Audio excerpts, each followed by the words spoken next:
Hi hello friends, എല്ലാ കൂട്ടുകാർക്കും പുതിയൊരു റിവ്യൂയിലേക്ക് സ്വാഗതം. അപ്പം നിധിയുടെ കാര്യങ്ങളൊക്കെ ഡോക്ടറോട് പറയുകയാണ് അമ്മല്ലേ. ആ സമയത്ത് ഡോക്ടറോട് പറയുന്നുണ്ട് ഞാൻ എന്ത് ചെയ്യണമെന്ന് അറിയില്ല. നിധ മരുന്നും അതുപോലെ തന്നെ ഭക്ഷണമൊന്നും കഴിക്കാതായപ്പോൾ ഞാനൊരു കള്ളം പറഞ്ഞു പോയതാ ഡോക്ടർ, എനിക്കിനി എന്ത് ചെയ്യണമെന്ന് അറിയില്ല എന്ന് പറയുമ്പോൾ ഡോക്ടർ പറയണ്ടോ കുരുക്കിരുന്നു ഊരാ കുരുക്കിലേക്കാണല്ലോ അമ്മൽ പോയിക്കൊണ്ടിരിക്കണത് എന്ന് പറയാണ് ഡോക്ടർ. ആ കുട്ടിയുടെ അമ്മയെടുത്ത് ഒന്ന് സംസാരിക്കുമെന്ന് ചോദിക്കുമ്പോൾ ഡോക്ടർ പറയുന്നുണ്ട് ഏതെങ്കിലും പാരൻസ് അതിനൊക്കെ തയ്യാറാവുമെന്ന് അമലിന് തോന്നുന്നുണ്ടോ?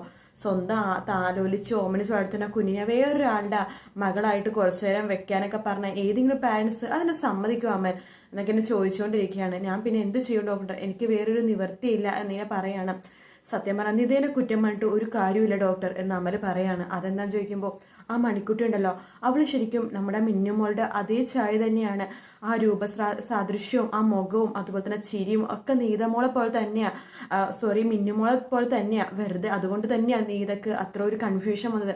എനിക്ക് പോലും മണിക്കുട്ടിനെ കാണുമ്പോൾ എൻ്റെ മരിച്ചുപോയ മകളെ ഓർമ്മ വരുന്നുണ്ട്. അവളെ കാണുമ്പോൾ ഒരു പ്രത്യേക വാത്സല്യം എനിക്ക് തന്നെ തോന്നുന്നുണ്ട്. പിന്നെ ഞാൻ ഉള്ളിൽ പറഞ്ഞ് മനസ്സിലാക്കും അത് വേറൊരാളുടെ കുഞ്ഞാണ് എന്നുള്ള സത്യം. അതുകൊണ്ട് മാത്രം അല്ലെങ്കിൽ ഞാനും അങ്ങനെയൊക്കെ തെറ്റിദ്ധരിച്ചാണ്. ശരിക്കും മിന്നുമോൾ എങ്ങനെയായിരിക്കണം, മിന്നുമോൾ എങ്ങനെയൊക്കെയാണ് സംസാരിക്കണത് അതേ രീതി തന്നെയാണ് ഡോക്ടർ ആ മണിക്കുട്ടി എന്നിങ്ങനെ പറഞ്ഞുകൊണ്ടിരിക്കത്തിന് മണിക്കുട്ടി അങ്ങോട്ട് നടന്നു വരുവാട്ടോ. മണിക്കുട്ടി അങ്ങനെ നടന്നു വരുമ്പോഴേക്കും ഡോക്ടറിനെ വിളിക്കേണ്ട മണിക്കുട്ടി മോളെ ഇങ്ങോട്ട് വന്നേ എന്ന് പറഞ്ഞ് വിളിക്കുകയാണ്. ആ സമയത്ത് അമല് മണിക്കുട്ടിനെ തന്നെ നോക്കിക്കൊണ്ടിരിക്കട്ടെ. മണിക്കുട്ടി ഞാൻ മനസ്സിൽ വിചാരിക്കുകയാണ് ഈ അങ്കിൾ എന്താ ഇങ്ങനെ നോക്കുന്നത് എന്ന് വിചാരിക്കുന്നുണ്ട്.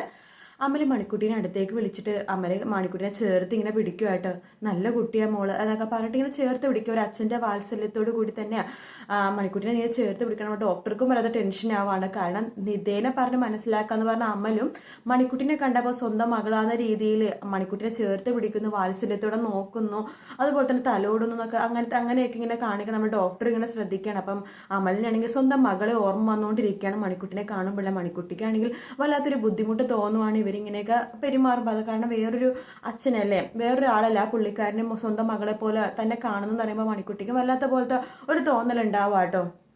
കൃഷ്ണ വീട്ടിൽ ഓരോരോ പണി ചെയ്യുന്ന സമയത്ത് മുത്തടുത്തേക്ക് വരുവാട്ടോ. എന്ത് പറ്റി മുത്തേ, എന്താ വിഷമിച്ചിരിക്കണമെന്ന് കൃഷ്ണ ചോദിക്കുമ്പോൾ അത് അച്ഛ എനിക്ക് മനസ്സിലായി, മുത്ത് പറയേണ്ട കാര്യമൊന്നുമില്ല, മണിക്കുട്ടിനെ കാണാതെ വല്ലാത്ത ബുദ്ധിമുട്ട് അനുഭവപ്പെടുന്നുണ്ടല്ലേ.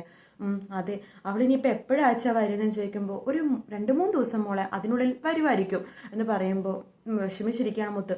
ഒരു കാര്യം ചെയ്യാം, നമുക്ക് വീഡിയോ കോൾ ചെയ്താലോ? ആ ശരി അച്ഛ എന്ന് മുത്ത് പറയുവാണ്. അങ്ങനെ കൃഷ്ണ വീഡിയോ കോൾ ചെയ്യുവാട്ടോ.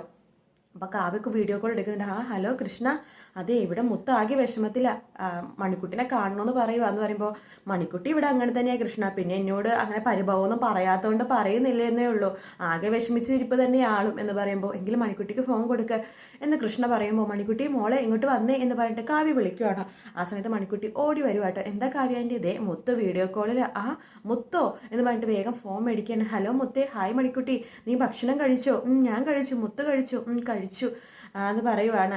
അവിടെ നിനക്ക് എങ്ങനെയുണ്ട്, സുഖമാണ് മണിക്കുട്ടി എന്ന് മുത്ത് ചോദിക്കുമ്പോൾ ആ മുത്തേ ഇവിടെ എല്ലാം പാവപ്പെട്ട പേഷ്യൻസാ, പിന്നെ ഇവിടെ അമ്മമ്മയുണ്ട്, ഒരു പാവം അമ്മമ്മയാ മുത്തേ. പാവം അമ്മമ്മയോ? നമ്മുടെ മുത്തശ്ശിനെ പോലത്തെ വല്ല ക്രൂരതയുള്ള അമ്മമ്മയാണോ? ഇല്ലെന്നേ, പാവമാണെന്ന് പറയുമ്പോൾ ഈ ആ മുത്തശ്ശിക്ക് നടുവും തല്ലി വീഴാൻ കണ്ടൊരു സമയം എന്ന് പറയുവാട്ടോ. അങ്ങനെ പറയല്ലേ മുത്തേ, മുത്തശ്ശി പാവമല്ലേ, പിന്നെ ഒരു പാവം എന്ന് പറയുവാണ്. ശരി മുത്തേ, ഇത് ആ ടോപ്പിക്ക് നമുക്ക് വിടാം, വേറെ എന്തൊക്കെയുണ്ട് വിശേഷം എന്ന് പറഞ്ഞിട്ട് അവർ സംസാരിച്ചുകൊണ്ടിരിക്കുകയാണ്. അങ്ങനെ രണ്ടുപേരും ഭയങ്കര സംസാരമായിട്ടോ വീഡിയോ കോളിലൂടെ. അത് കണ്ട് കൃഷ്ണയും കാവ്യം ഭയങ്കര സന്തോഷത്തോടെ അവർ തന്നെ അങ്ങനെ നോക്കിക്കൊണ്ടിരിക്കുവാണ്. പിന്നീട് കാണിക്കണമെന്ന് വെച്ചാൽ നമ്മുടെ ഡോക്ടർ കാവ്യനെ വിളിപ്പിക്കുവാണ്. കാവ്യ ഡോക്ടറിൻ്റെ അടുത്തേക്ക് പോകുന്നുണ്ട്. എന്താ ഡോക്ടർ കാണണമെന്ന് പറഞ്ഞത്? അതെനിക്ക് കാവ്യ എടുത്ത് സീരിയസ് ആയിട്ട് ഒരു കാര്യം പറയാനുണ്ട്. എന്താ ഡോക്ടർ, എന്താണെങ്കിലും പറഞ്ഞോളൂ എന്ന് പറയുമ്പോൾ അത് ചിലപ്പോൾ കാവ്യക്ക് അത് ആക്സെപ്റ്റ് ചെയ്യാൻ പറ്റില്ല, ചിലപ്പോൾ അത് കാവ്യക്കൊക്കെ വല്ലാത്ത ബുദ്ധിമുട്ടായി തോന്നും. പക്ഷേ അവസ്ഥ അതാണ് എന്ന് പറയുമ്പോൾ കാവ്യ ചോദിക്കണ്ടേ ഡോക്ടർ എന്താണെങ്കിലും പറഞ്ഞോളൂ. അത് ഞാനിവിടെ പറഞ്ഞൊരു പേഷ്യൻ്റ് ഇല്ലേ നിധ എന്ന് പറഞ്ഞിട്ടുള്ള, എന്നോട് പറഞ്ഞിരുന്ന പേഷ്യൻ്റ് മനസ്സിലായി, മോള് മരിച്ചിട്ട് അത് മനസ്സിലാക്കാൻ പറ്റാതെ മാനസിക നില തെറ്റിയ ഒരു പാവപ്പെട്ട പെൺകുട്ടിയുടെ കാര്യമല്ലേ? അതെ, അവൾക്ക് ഇപ്പോൾ മരുന്നൊന്നും കഴിക്കുന്നില്ല, ഭക്ഷണവും കഴിക്കുന്നില്ല. ഇവിടെ വന്ന് ഒരു ദിവസം മണിക്കുട്ടിനെ കണ്ടപ്പോൾ അവളുടെ മകളാണെന്ന് അവൾ തെറ്റിദ്ധരിച്ചു. അവളെ കുറ്റം പറയാനും സാധിക്കില്ല, മണിക്കുട്ടിയുടെ ചെറിയ ചായയൊക്കെ അവളുടെ മകൾക്കും ഉണ്ട് എന്ന് പറയുമ്പോൾ കാവ്യ ആകെ ഇങ്ങനെ കേട്ടോണ്ടിരിക്കുക കേട്ടോ. എന്ത് ചെയ്യണമെന്ന് അറിയാണ്ട് അതിന് ഇപ്പോൾ എന്താ ഡോക്ടർ ചെയ്യണമെന്നാണ് പറയണമെന്ന് ചോദിക്കുമ്പോൾ അത് വേറൊന്നുമല്ല, നിത ഇന്നലെ മരുന്നും ഭക്ഷണം ഒന്നും തന്നെ കഴിക്കുന്നുണ്ടായില്ല. അപ്പോൾ അമലിന് തോന്നിയ ഒരു ബുദ്ധിയാണ്, ഇവിടെ വന്നിട്ട് മണിക്കുട്ടീനെ കാണിക്കാം, സ്വന്തം മകളാണ് എന്നൊക്കെ പറഞ്ഞിട്ട് ആ മരുന്നും ഭക്ഷണവും കൊടുത്തത്. അതൊന്നും അങ്ങനെയൊന്നും ചെയ്തില്ലെങ്കിൽ ആ കുട്ടിയുടെ ജീവന് തന്നെ ആപത്താകും എന്ന് പറയുമ്പോൾ അയ്യോ എന്ന് പറഞ്ഞോ കാവ്യ പറയുവാണ്. അതേ കാവ്യ, അതുകൊണ്ട് കാവ്യ ഒരു ഹെൽപ്പ് ചെയ്യണം. എന്താ ഡോക്ടർ പറഞ്ഞോളൂ.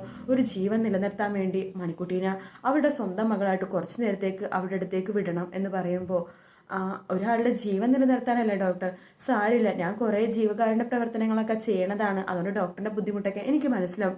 മാത്രമല്ല പാവപ്പെട്ട ഒരു കുട്ടി, മാത്രമല്ല അതിൻ്റെ ആ മോള് മരിച്ചു പോയപ്പോൾ അതിനെ മാനസിക നില തെറ്റിയതൊക്കെ എനിക്ക് മനസ്സിലാവും ഡോക്ടർ, സാരില്ല, അവരിങ്ങോട്ട് പോന്നോട്ടെ, വരുമ്പോൾ മണിക്കുട്ടീനെ അവരുടെ മുമ്പിലേക്ക് ഞാൻ വിട്ടോളാം എന്ന് പറയാണ്. ശരി കാവ്യ, താങ്ക് യു എന്ന് ഡോക്ടർ പറയുമ്പോൾ അതൊന്നും സാരില്ല ഡോക്ടർ, ഒരു പാവപ്പെട്ട പെൺകുട്ടിയുടെ മാനസിക നില തകർന്നിട്ടല്ലേ അവർ മണിക്കുട്ടിനെ മകളായിട്ട് കണ്ടിട്ട് അസുഖങ്ങൾ മാറുന്നുണ്ടെങ്കിൽ അങ്ങനെ മാറിക്കോട്ടെ എന്ന് പറയാണ്. ശരി, അവരുടെ അസുഖം മാറി നോർമൽ ആവണ വരെ മണിക്കുട്ടി അവരുടെ മകൾ തന്നെയാണ് കേട്ടോ കാവ്യ എന്ന് പറയുമ്പോൾ ശരിയെന്ന് കാവ്യ പറഞ്ഞ് സമ്മതിക്കുക കേട്ടോ. അത് കഴിഞ്ഞ് കാണിക്കുന്നത് മുത്തിനെയാണ്.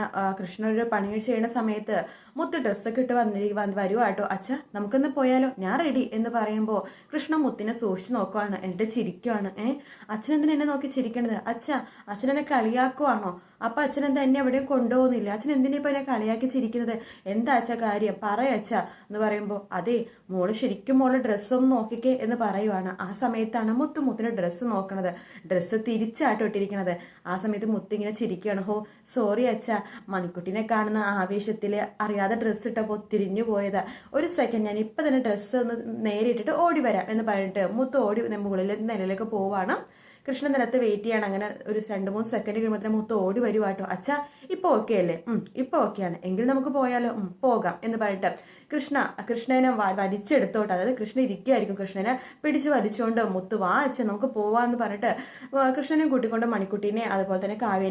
പിന്നീട് മണിക്കുട്ടി പുറത്തിറങ്ങി ഇങ്ങനെ ആരൊക്കെയോ കാത്തിരിക്കണ പോലെ കാത്തിരിക്കുക കേട്ടോ.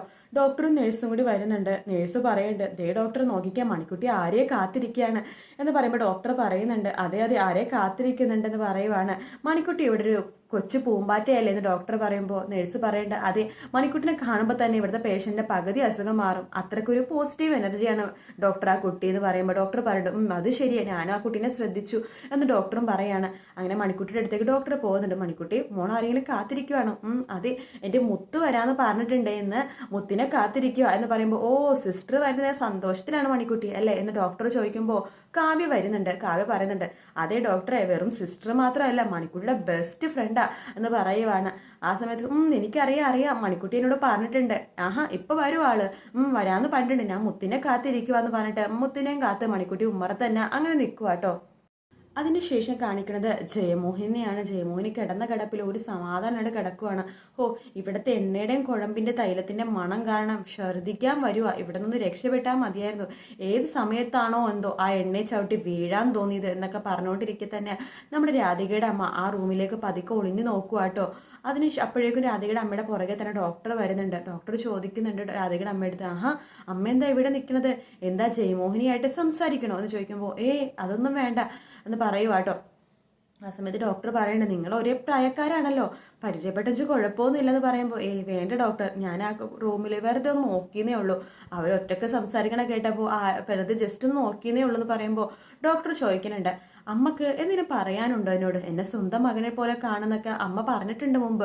അതെ അതങ്ങനെ തന്നെയാ, പിന്നെന്താ അമ്മയോട് ഒന്നും പറയാത്തത്? ഒന്നുമില്ല ഡോക്ടർ, ഒന്നും ഇല്ലാന്നിട്ടാ പറയാത്തത്. എങ്കിൽ ശരി, അമ്മ രാമായണവും മഹാഭാരതമൊക്കെ വായിക്കാറുണ്ടോ?